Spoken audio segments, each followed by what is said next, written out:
Hey guys, Tony here. As 2021 is quickly approaching, I want to make this full guide for you guys. So for someone who is just coming into the credit card game and don't know what is going on, it'll take you from a complete beginner to someone that will understand why we do what we do, how the credit card points and miles system work here in Canada, and why so many people treat this as a side hustle or even a hobby. This video is going to be geared towards Canadians, but if you're watching this from elsewhere, for example the States, most of the rules here still applies. Welcome back if you're returning and if you're new. My name is Tony and on this channel we focus on personal finance. We upload every single week on content on personal finance and more specifically Canadian credit cards. So if you want to see more videos just like this one, make sure you subscribe with the bell, and also a quick favor is to smash that like button, because what then happens is YouTube will notice that you like these kinds of videos. They will show you more videos like this, and vice versa, they will show this video to more people as well, so it will help them. And if you're looking to learn more about Canadian credit cards and the points and miles system, anywhere from reviews on specific cards to how your credit score works, we got hours upon hours of content on this channel. So just click my name or that icon below the video to investigate. With that out of the way, let's get into the content.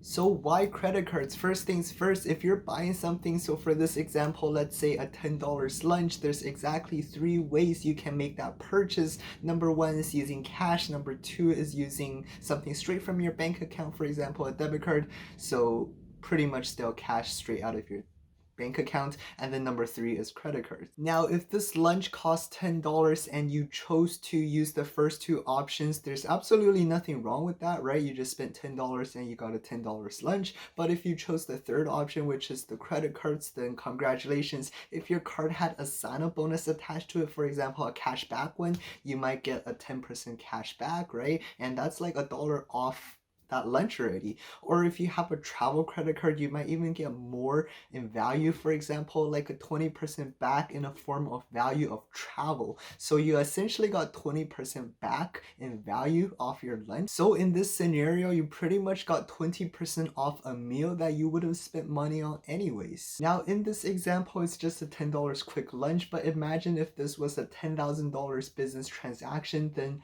you would have got like an all-inclusive vacation paid for that you wouldn't have otherwise gotten if you paid using cash or your debit. Now there's so many other reasons to get into credit cards, and one I just want to quickly highlight is luxury travel. So let me ask you this: you have a flight going from New York JFK to Dubai, and you have the option to fly either economy class for a couple hundred to just over $1,000, or Emirates first class for $20,000. Which one would you choose? Probably the economy class one, because the $20,000, I mean, unless you're completely balling, you just won't spend that kind of money on a flight. There's so many other things you can spend that money on, right? So because of this choice, we tend to not have these kinds of experiences. But if you're using points, it's actually quite achievable. Obviously, this is an extreme example, but let's take a more common route from Vancouver to Tokyo in ANA business class, which is, by the way, a great product, which is very famous in terms of sweet spots right now after the change of the new Aeroplan program, since an economy ticket will cost you 35,000 Aeroplan points, while a business class ticket will cost you 55,000. So that's not even 2x going from economy to business, versus comparing the cash prices, which is going to be 4x to 5x in terms of the differences. So in other words, having credit card points will unlock the possibility and viability of luxury travel without breaking the bank. So next, I want to shatter some myth and limiting beliefs that I hear all the time. And the number one thing I hear all the time is, won't doing this affect your credit score in a very negative way? And most of the people that say this either don't really know how credit score works or just heard it somewhere and assume that's the truth. Without getting too technical in an introductory video, if you pay off your credit and not have late payments, that's already 35% of your credit score. 30% is utilization, which is how much of your available credits you use. For example, if you have a $1,000 credit limit and you spend $1,000 each month, that's $100 utilization, which looks very bad. On the other hand, if you have a $20,000 limit and use the same $1,000 and spend, that turns into a 5% utilization, which is very good. So you can see how in some cases opening new credit lines can be even advantageous. 15% is made up of average credit length, which is calculated by adding the total years of number of credits you have added together, divided by the total number of credit cards you have. 10% is credit mix. So the more diverse types of credits you have, the better. For example, credit cards, car loan, mortgage, student loans, and so on. And 10% is hard inquiry, so whenever you apply for a new card, it temporarily drops your credit score. So as you can see, according to this calculation, it isn't exactly bad to open credit cards. And as for myself, I have opened close to a dozen of credit cards over the years, and my credit score is still above the 800s. So I can confidently say that if you know what you're doing, this might even increase your credit score, contrary to popular belief. The next few points I just want to quickly get out of the way because, I mean, if you already watched this far, I don't think I should be mentioning this, but I'll just mention it anyways. If you don't pay off your credit card in full each month, it really doesn't make sense for you to do this because the sign-up bonuses and the rewards you earn will not be close to the interest rate that you're going to be paying these companies. And also don't buy stuff that you normally wouldn't buy. For example, sure, you're getting like 10% off in value, but then if you don't buy that item in the first place, then you wouldn't have spent any money, so you would have just been falling prey into like a marketing technique. And obviously don't let your points and miles expire, but I think my audiences are usually pretty smart, so these kind of stuff, again, I usually shouldn't even be mentioning, but because it's a beginner credit card video, might as well mention it. Okay, so that all sounds great. How do I get started?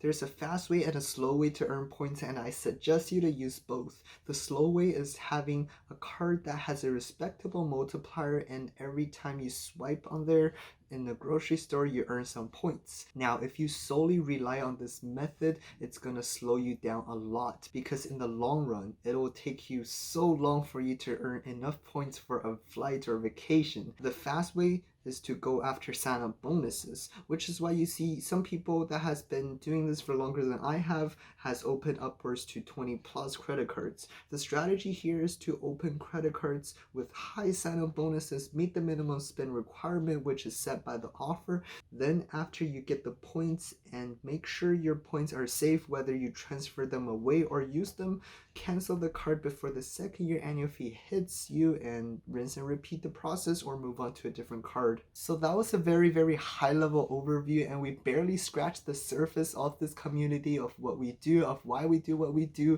And if you are interested, this is something you're interested in, I highly suggest you to check out the channel since I got hours upon hours of content on this topic. So what is the best cards to sign up for right now? Well, it kind of depends because depending on when you're watching this video, credit card offers change all the time, usually every single quarter or even more often, right? But if you're watching this video just as it's coming out, then I made a video last week basically piling together all the best sign-up offers at this time available to Canadians, so I highly suggest you to check out that video. But if you're watching this video from the future, then again, the sign-up bonuses probably changed and the list in that video is probably a little bit outdated, so do your own research at that time. And if you already made it this far, make sure you subscribe with the bell to see more videos just like this one uploading every single week. And a huge favor again is to smash that like button, because what then happens is YouTube will show you more videos just like this one, and also YouTube will show this video to more people like yourself, so it'll be a win-win for everyone again.